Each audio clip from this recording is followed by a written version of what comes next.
మేము ఒక patient 2 years of marriage, PCOD problem లేదు, పీరియడ్స్ రెగ్యులర్గా వస్తున్నాయి, కానీ 2 రోజుల ముందు లేదా తర్వాత వస్తున్నాయి. మాకు పిల్లలు కలుగుతారా? మేము ఏం చేయాలి మేడం?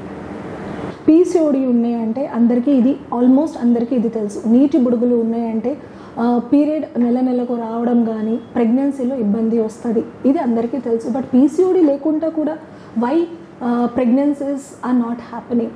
పీరియడ్ రెగ్యులర్ ఉన్నాయంటే ఓవ్యులేషన్ జరుగుతాయి, అట్లా మనము ఒక మిస్కన్సెప్షన్ లాగా మన మనసులో పెట్టుకుంటున్నాము.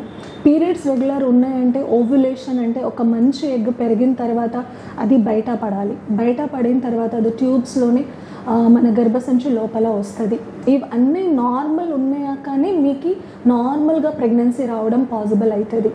పీరియడ్స్ రెగ్యులర్ ఉంది కన్సీవ్ అయిపోతాము అట్లా ఏం కాదు. మీరు పెళ్ళి అయిన తర్వాత ఒక 1 year 2 year ట్రై చేయండి. ట్రై చేసిన తర్వాత కూడా మీరు న్యాచురల్గా కన్సీవ్ అవ్వట్లేదు అంటే మీరు ట్యూబ్ టెస్ట్ కూడా చేయించుకోవాలి. రెగ్యులర్గా మీ ఆ అండాశయం నుంచి ఒక ఎగ్ గ్రో అవుతున్నాయా, అది బయట పడుతుందా, అది కూడా మనము చెక్ చేయాలి. అది బయట పడిన తర్వాత గర్భసంచి లైనింగ్ ఎలా ఉంది, గర్భసంచి క్యావిటీ ఎలా ఉంది, ఇవన్నీ మనము చూసుకోవాలి. మళ్ళీ హస్బెండ్ వీరే కెనాల్ టెస్ట్ కూడా మేము చేయించుకోవాలి. ఇవన్నీ పారామీటర్స్ నార్మల్ ఉన్నాయంటే మీరు కన్సీవ్ అవ్వచ్చు. బట్ ఇవన్నీ టెస్ట్ మీరు ప్లీజ్ చేయించుకోండి. జస్ట్ పీరియడ్స్ నార్మల్ ఉంది, నాకు పీసీఓడి లేదు, నాకు ఎందుకు రావట్లేదు అట్లా కాదు.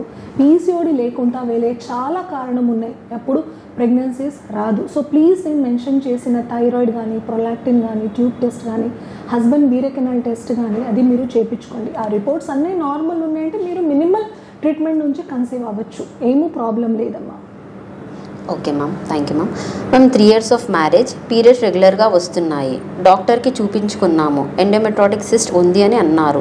మాకు ప్రెగ్నెన్సీ కలుగుతుందా మేడం? మేము ఏం చేయాలి? ఇప్పుడు పేషెంట్ డైరెక్ట్గా నాకు ఒక రిపోర్ట్ రాసేశారు, మేడం ఎండోమెట్రియాటిక్ సిస్ట్ ఉంది, అది ఒక కారణం ఉండవచ్చు మనకి ప్రెగ్నెన్సీ ఎందుకు రావట్లేదు. But first of all endometriotic cyst అంటే ఏంటి, ఎండోమెట్రియాసిస్ అంటే ఏంటి? ఇది మన గర్భసంచి అన్నమాట. ఈ గర్భసంచిలో ఉండే లైనింగ్స్ నుంచినే మనకి ఎవ్రీ మంత్ పీరియడ్ వస్తుంది రెగ్యులర్గా. ఎప్పుడు ఈ గర్భసంచి లోపల ఉండే గ్లాండ్స్ గర్భసంచిలో లేకుండా ఇట్లా అండాశయంలో, ఇవి 2 అంటే అండాశయం అండి, ఈ 2 అండాశయంలో ఇట్లా వచ్చేస్తుంది.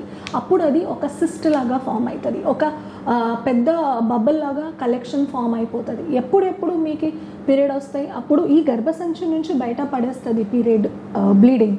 బట్ ఈ అండాశయంలో ఉండే గ్లాండ్స్ నుంచి ఏం సెక్రేషన్ వస్తుంది, అది అట్లానే అక్కడ కలెక్ట్ అయ్యి ఒక సిస్ట్ ఫామ్ చేస్తుంది. ఆ సిస్ట్ పేరంటే ఎండోమెట్రియాటిక్ సిస్ట్. చాలా ప్రకారం సిస్ట్ ఉంటుంది మన బాడీలో. సింపుల్ సిస్ట్ ఉంటాయి, కొంచెం సిఎల్ సిస్ట్ ఉంటుంది, హెమరేజిక్ సిస్ట్ ఉంటుంది. ఇది ఎండోమెట్రియాటిక్ సిస్ట్. ఎండోమెట్రియాటిక్ సిస్ట్కి ట్రీట్మెంట్ అంత సింపుల్గా లేదండి.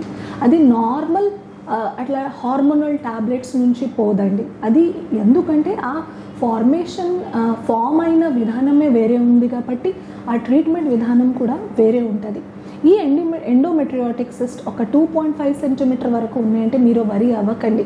బట్ 2.5 నుంచి ఎక్కువ ఉంది, మీకు ఈ పీరియడ్స్లో చాలా పెయిన్ వస్తుంది, అన్బేరబుల్ పెయిన్ ఉంది, మీరు ట్యాబ్లెట్స్ వాడతారు, ఇంజెక్షన్స్ తీసుకుంటున్నారు, హెవీ బ్లీడింగ్ ఉన్నాయి, ఇవన్నీ అన్ని సిమ్టమ్స్ వస్తున్నాయంటే ప్లీజ్ మీరు లాప్రోస్కోపీ ద్వారా ఆ సిస్ట్ని మీరు తీసేసేయచ్చు. సిస్ట్ తీసేసిన తర్వాత ఎప్పుడైనా కొంచెం మన ఎగ్ కౌంట్ కూడా తగ్గిపోతుంది. బికాస్ ఈ సిస్ట్ ఈ అండాశయం లోపల ఉంటాయి. ఈ అండాశయంకి మనము టచ్ చేస్తున్నామంటే అక్కడ ఉన్న ఎగ్స్ కూడా పోవడం ఛాన్సెస్ ఎక్కువ ఉంటాయి. సో ఈ సర్జరీ కూడా మీరు చాలా ఎక్స్పీరియన్స్డ్ డాక్టర్స్ నుంచినే చేయించుకోండి. మీ ప్రతి ఒక్క ఎగ్ కూడా చాలా మనకి ఇంపార్టెంట్. ఈ సిస్ట్ తీసేసిన తర్వాత మీరు ట్యూబ్ టెస్ట్ కూడా అప్పుడే చేస్తారమ్మా. లాప్రోస్కోపీలో వాళ్ళు ట్యూబ్ బ్లాక్ ఉందా లేదా అది కూడా చూస్తారు. ఇవన్నీ బాగున్నాయంటే మీరు ఐయుఐకి కూడా వెళ్ళవచ్చు. ఐయుఐలో కూడా ప్రెగ్నెన్సీస్ పాసిబుల్ ఉన్నాయి. బట్ ఫాస్ట్గా ప్రెగ్నెన్సీ ప్లాన్ చేయండి, ఎందుకంటే ఇది మళ్ళీ వస్తుంది, ఈ సిస్ట్ మళ్ళీ ఫార్మేషన్ ఉంటాయి. ఎప్పటి వరకు మీకు పీరియడ్స్ ఉంటాయి అప్పటి వరకు ఈ సిస్ట్ ఫామ్ అవుతుందనే ఉంటుంది. ఆ కోసం కొంచెం స్పీడ్గా మీరు ప్రెగ్నెన్సీ ప్లాన్ చేయండి. బట్ ప్రెగ్నెన్సీ పాసిబుల్ ఉంది, don't worry. Ma'am wife age 26 years, husband age 28 years, marriage అయ్యి 11 years అవుతుంది, పీసీఓడి ప్రాబ్లం లేదు, పీరియడ్స్ రెగ్యులర్గా వస్తున్నాయి. మాకు పిల్లలు పుట్టకపోవడానికి కారణాలు ఏమై ఉంటాయి మేడం? మాకు పిల్లలు పుట్టాలంటే మేము ఏం చేయాలి? ఇప్పుడు ఒక కపుల్ మనకి క్వశ్చన్ అడిగారు, wife age 26 years and husband age 28 years, అంటే ఏజ్ చాలా తక్కువనే ఉన్నాయి. They are less than 30 years old. Maybe they might have got married early marriage అవ్వచ్చు, ఆల్మోస్ట్ 11 years ఆఫ్ మ్యారేజ్.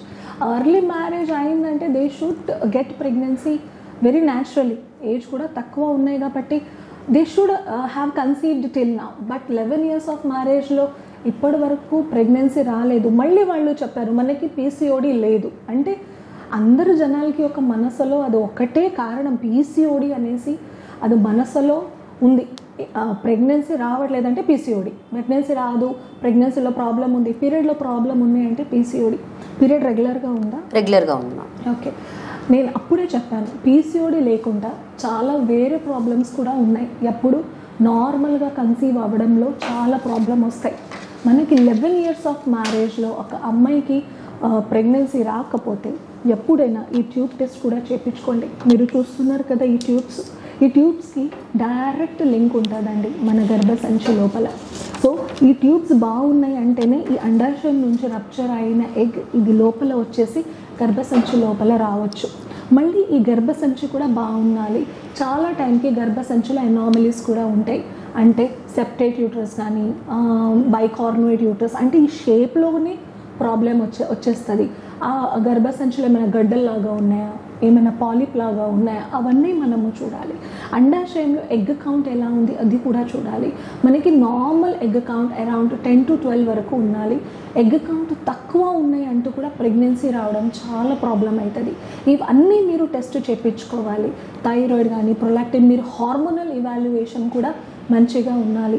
మీరు వెయిట్ గురించి కూడా నాకు ఏమీ మెన్షన్ చేయలేదు. వెయిట్ కూడా చాలా కంట్రోల్లో పెట్టుకోవాలి. హస్బెండ్ వీరెకనల్ శాంపిల్ డిఎఫ్ఐ అంటే డిఎన్ఏ ఫ్రాగ్మెంటేషన్ ఇండెక్స్ నార్మల్ ఉన్నాయి. రిపోర్ట్స్లో కూడా డిఎన్ఏ ఫ్రాగ్మెంటేషన్ అంటే డ్యామేజ్డ్ డిఎన్ఏ ఉండే ఛాన్సెస్ చాలా ఎక్కువ వస్తున్నాయి. ఇప్పుడు మనం చాలా కేసెస్ అట్లా చూస్తున్నాము. ఇవన్నీ టెస్ట్ మీరు చూపించుకోండి. ఈ టెస్ట్ అన్నీ నార్మల్ ఉన్నాయంటే ఎస్, ఎగ్స్ అన్నీ నార్మల్ ఉంది, వీరెకనల్ శాంపిల్ నార్మల్ ఉంది, DFI is normal, yes you can conceive naturally, but go for some other higher advanced methods like IUI or IVF for you so that you get pregnancy faster. Thank you. Thank you, ma'am.